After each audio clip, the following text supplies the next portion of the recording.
አሰላሙ አለይኩም ወረህመቱላሂ ወበረካቱ። እንዴት ናችሁ? በዓለም ዙሪያ ያላችሁ እኔ በጣም ደህና ነኝ አልሐምዱሊላህ። እንግዲህ አምቦ የሚባል ከተማ ነው ሳውዲ አረቢያ ውስጥ። ባህር አለው ብሎ የሚጠይቀኝ ብዙ አለ።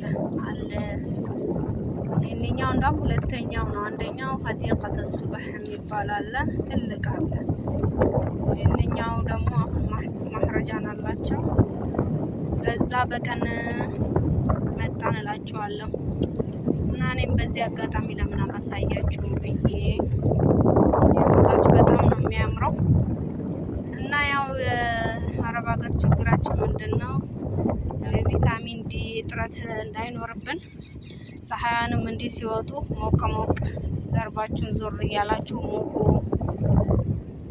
ደስ ትላለች ፀሐያም። ያው 11 ሰዓት ፀሐይ ናት፣ አታቃጥልምም። ያው ንፋስ አለበት እንጂ እና በጣም ነው የሚያምረው። ማሻአላህ ባላችሁበት አላህ ይጠብቃችሁ።